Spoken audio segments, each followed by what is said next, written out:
Greetings, Mandos. Hey everyone, Jeremy here. Welcome to the channel. Before I get into it, please remember to hit that like and subscribe. It helps the channel out so very much, and I'm appreciative each and every time you do. I've seen some numbers grow during Mando, and I really appreciate it. I really do. All right, we're on to chapter 22 of The Mandalorian, I think. At this point, we're down to the last few episodes, so I feel like something is about to happen. The shoe is about to drop, because we've kind of been building to something, but we've not been quite sure what. At this point, we've got Bo, who's going to be collecting other Mandalorians and bringing them into the Watch, or at least uniting and allying everyone again. What's that leading to? We've got the whole Gideon was taken thing, and I think that was a setup. I don't think it was the Mandalorians. I do think it was Thrawn setting them up, because I don't know how Beskar could have been left there. One, it's incredibly hard to destroy, and two, they don't make weapons out of it. So that seems like somebody's setting them up to me. But it's also possible it is the Mandalorians, and Bo's going to discover that. So at any rate, I think we're leading somewhere possibly big in the next few episodes. So I'm going to stop rambling and let's get into this.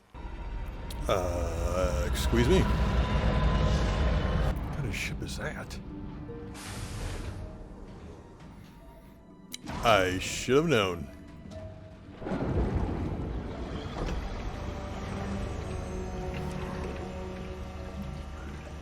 Okay, that is kind of awesome. I'm just gonna, wow. We are not Imperial either. Oh. We are Mandalorian. And sadly, you're too late to hire us. I can't go back to that wretched palace. Don't make us damage your girlfriend's pretty little ship. Captain, please. Talk to him. We knew fate was not on our side. Who cares about fate? I love you. And I will always love you. At least the Corns were smart enough. I thought Not to Mandalorians resist. were honorable. We are, kid. All it takes is a few credits.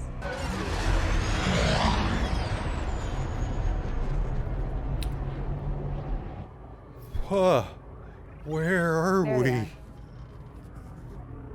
Welcome to Plaisir 15, the Outer Rim's only remaining direct democracy. You've been assigned a docking slip. You will be guided on the assigned path. Engage in automated guidance. I guess we're going for a ride. Grogu's sitting next to her. Just want to point that out. Your presence has been requested by the leadership of the planetary democracy. I'm afraid we have no pressing matters. Perhaps at a later time. Please do not attempt to leave the vehicle. This is not a request.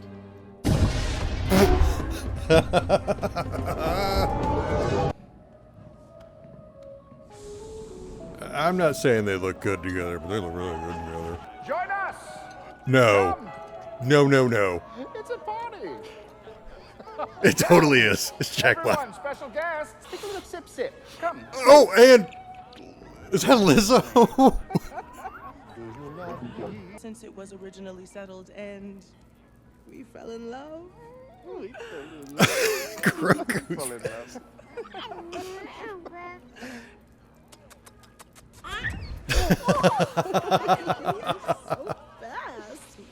Right this way.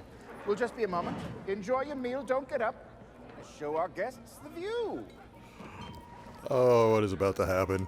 What is about to We happen? have a problem. Our constables are ill-equipped to confront battle droids. Battle droids? Oh! Former battle droids. They've been rehabilitated for civic duty. We thought. They were. Obviously. The Mandalorian garrison. In fact, Plaisir 15 would formally recognize Mandalore as a sovereign system and petition the New Republic to recognize it as such. The mercenary captain, Axe Woves, indicated that he split from you because you had designs on ruling Mandalore once again. What do you think? You had me at battle droids. These droids were all reprogrammed to serve the community from the stockpile. What? Captured Imperial rope-tilted Freaking Christopher Lloyd. at Parton. I am Mandalorian Din Djarin, friend of Ugnaught Kuiil.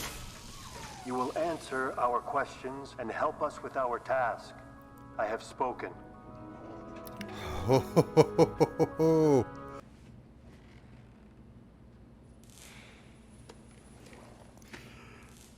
It's taking both of them. Locations of the droids you seek. I love that it is taking both of them to do this. What was that? I've spent time with Ugnaughts. Any of them look suspicious? They all look suspicious. I was waiting for that. Oh, this is a restricted area. Then this shouldn't faze them. Sir? Excuse me? Excuse me, sir? Yep.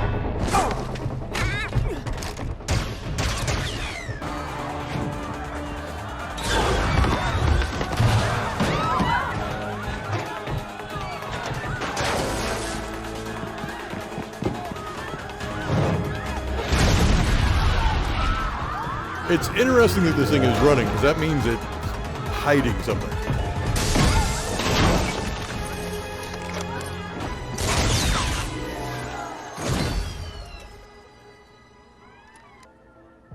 The resistor. Sounds like a droid bar.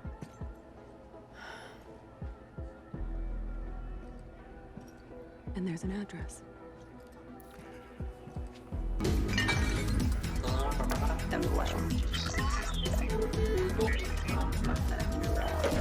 Have we ever been to a droid bar? I don't think we have. I was waiting for it. We don't serve your kind here. Can I help you? I just saw Nobody leaves. the original 3PO design. Stay where I can see. Droid. There are concerns among my customers that we will be replaced. By what? Humans. Most of us have been refurbished and reprogrammed. But here on Plaisir, they are given a second chance. Well, these catastrophes don't help your argument. Exactly. Organics created us. It's the least we can do.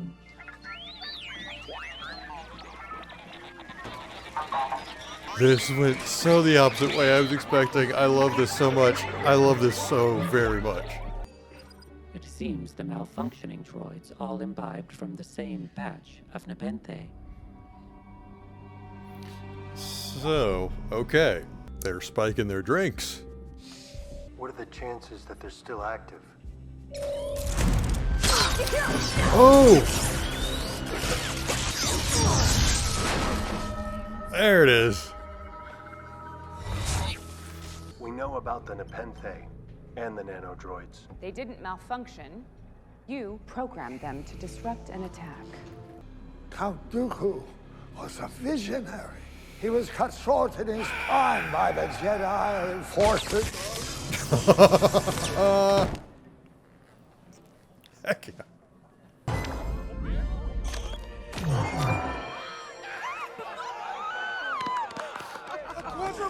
I've never seen such a streak. Grogu's cheating for her because he likes her.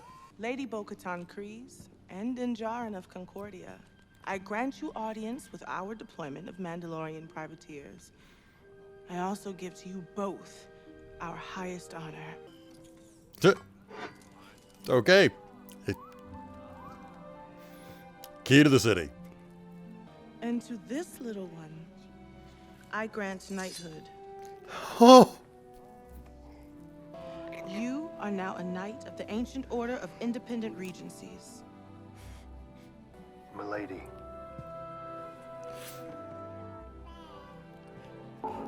Grogu's a knight.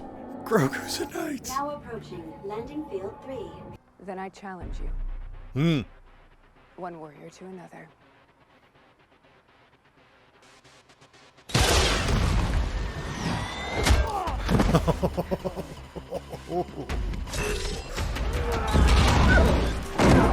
Ooh.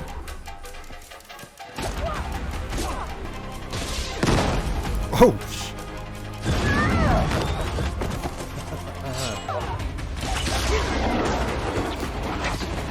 Oh.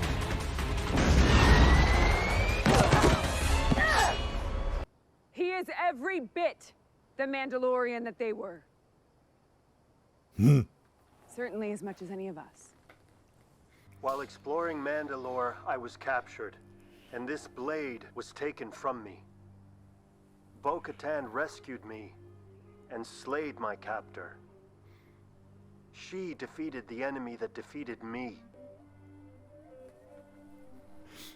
Would it not belong to her? It would. Someone brought this up in the comments, but I didn't know if they'd pay it off. Wow. Wow.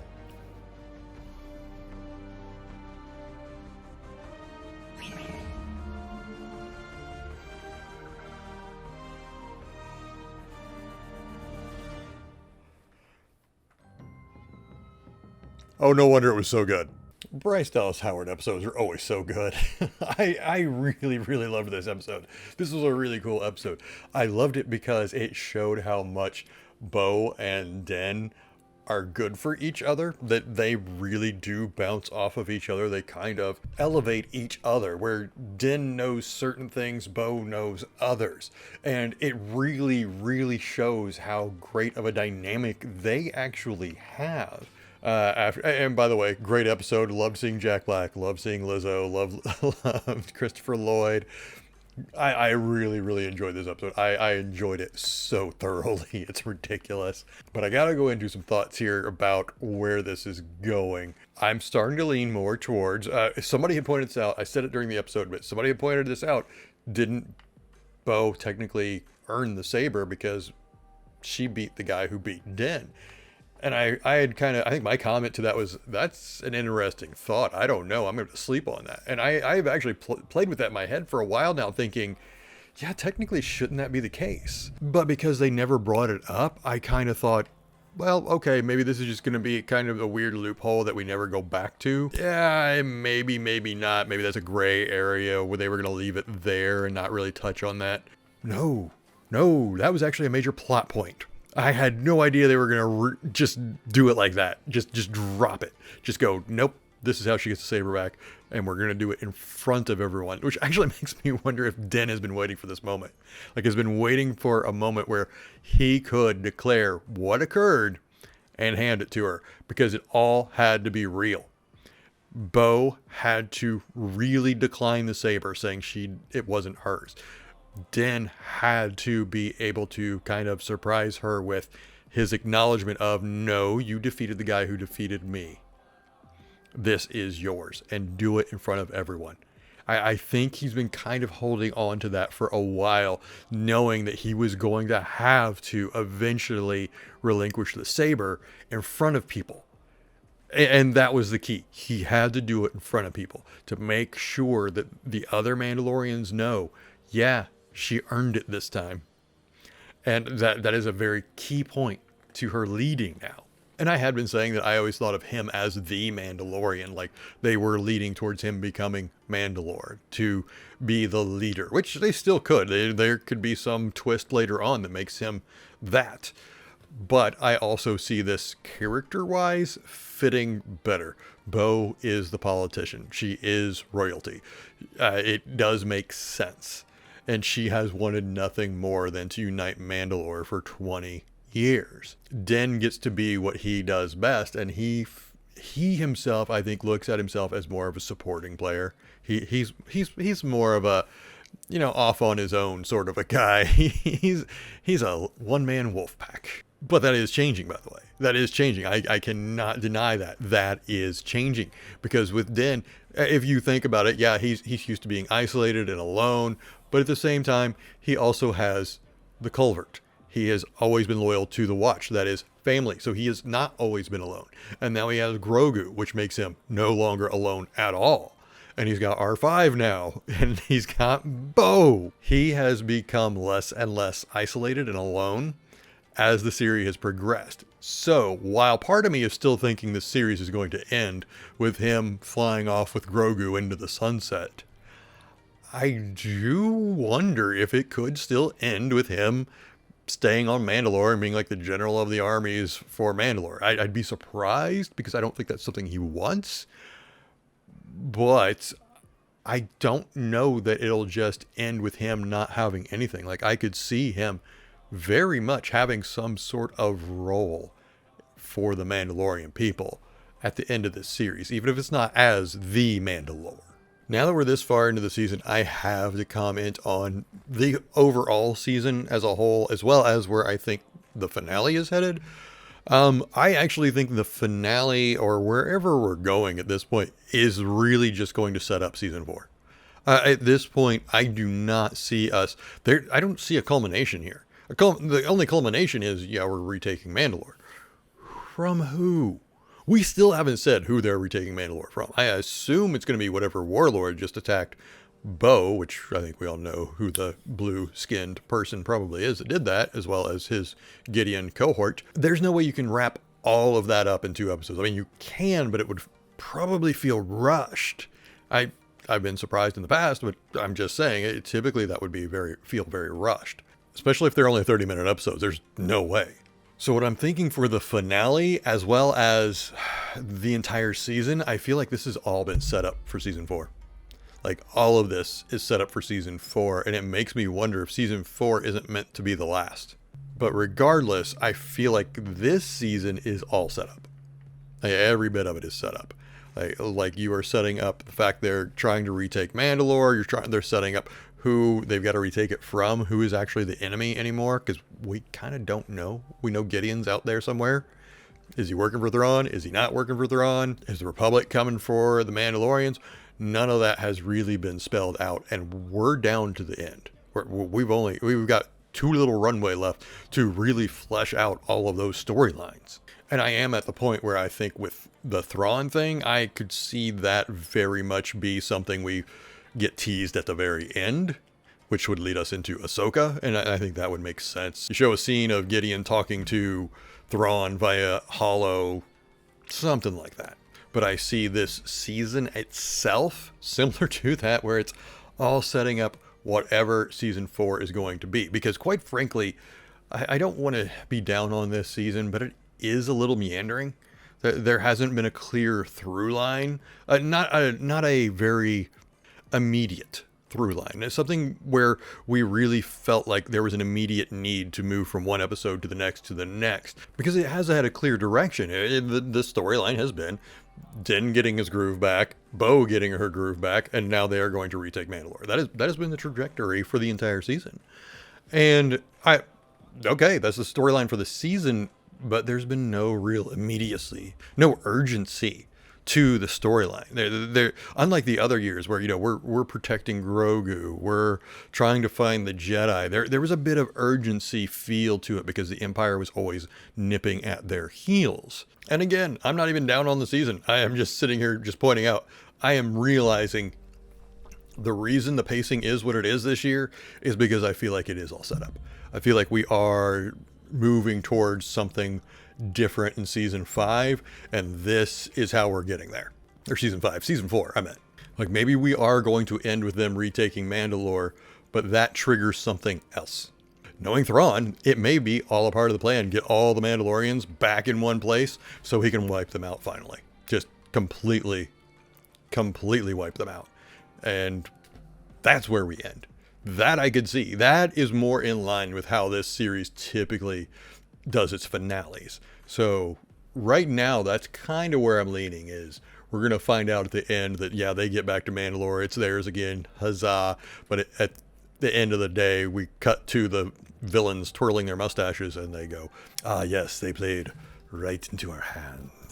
At any rate, what did you think of this episode? Leave your comments below. What do you think of Din giving the saber back to Bo? Did you call it? Where do you think the finale is going at this point? And do you want to visit a droid bar as much as I do?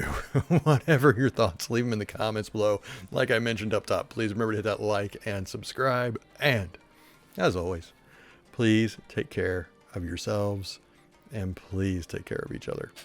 Thank you so much for watching. Bye-bye.